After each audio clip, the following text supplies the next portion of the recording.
Welcome to this edition of the Curiosity Corner, and we are thrilled to have with us Michael Lawler, an 8th grader, Sienna Barr, a 7th grader, and Ms. Buara, our middle school theater arts department director. We are thrilled that you are all here with us today to talk about the latest in the middle school theater production, which was Messing with Middle Schoolers, A God's Dilemma, a riff off of Greek mythology. Absolutely phenomenal show. And I'm curious to hear about the origin story, because the Greeks always had origin stories for their mythology, right? So how did this come about? So we were kind of just thinking about how we wanted to put our own spin on it and think about, since we're all in middle school, how it connects to us and how we act and what kind of gods would be like on our shoulders and like talking to us. So on the height of Mount Olympus in Greece, there are a pantheon of gods and goddesses. Mm-hmm. What are some of the gods and goddesses of middle school? Okay, well, we have time, which was me.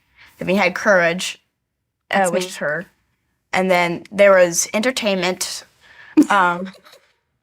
Sports, which was Carson Collins. God of grades came up a lot. It's big. God of technology. Oh, yes. And then my favorite from the student's perspective was God of boredom, who was a teacher.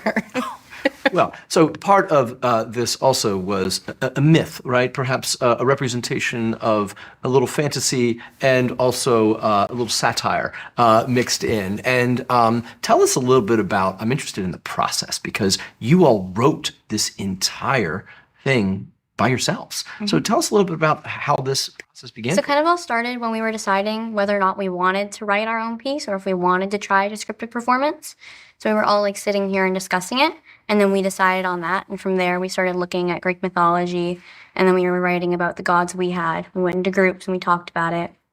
We like separated and had our own ideas, and then brought them together. That's fantastic. The general process is that they then take and separate into groups and create scenes based in what those interactions would be then. So bringing up imaginative dialogue and scenarios where how would these gods interact together and how would they interact with middle schoolers. Wow. And so that was kind of the process again and again as we then found patterns, commonalities. Do you guys want to talk about some of the stuff that more than one group came up with and that ended up in our final piece? Yes, we came up with one of the first ever scenes that we did in a group, and we so my group, we did like the devil angel on the shoulders, and then that came up in the final piece, and several people did that later throughout the process. Mm-hmm. Oh, that's fascinating. So you had all of this process. It took some time, and its father, time, I should say, is the god of time. You should know time flies when you're having fun, right?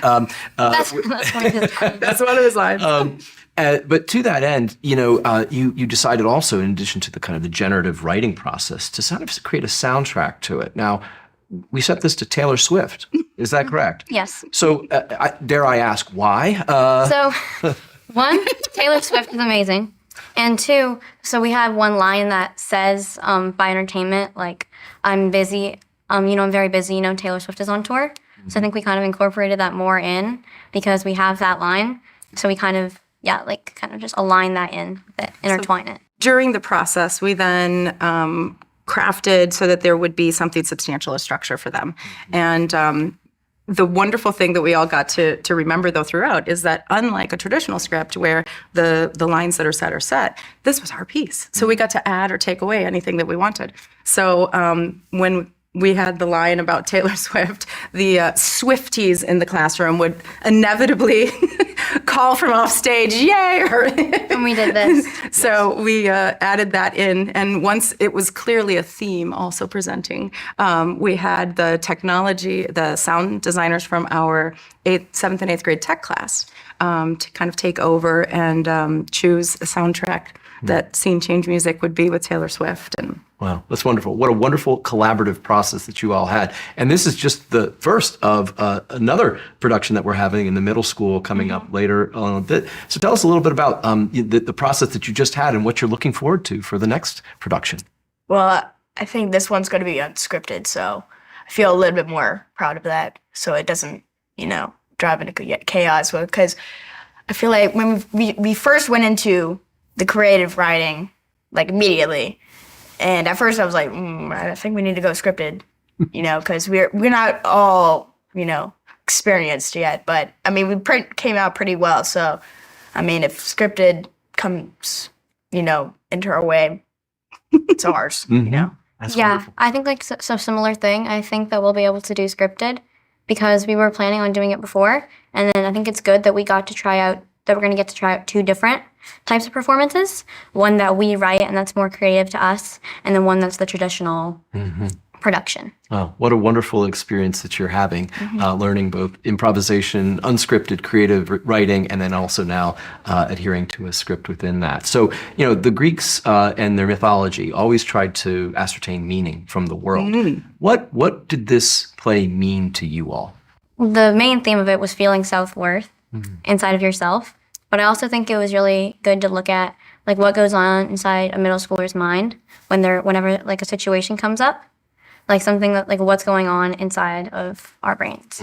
Well, I mean, I know there's several scenarios where I look back at it and I'm like, these look kind of familiar to the scenarios I've been in school. So I don't know if it's coincidence or like something about. Well, you put what you know into your Yeah. first scenes too. I don't Yeah. think you can help but to do that, so it makes sense. Yeah. And for you as the teacher, what did this mean for you? Well, this is my debut with the class, so for John Cooper, and I'm so excited to be working with this incredibly talented group. And I can't wait to see where we go. That's right. Well, we can't wait to see where you go as well. And thank you so much for your contributions on stage, but also in our classrooms in our community. Thank you. Thank you. Yep. Thank you.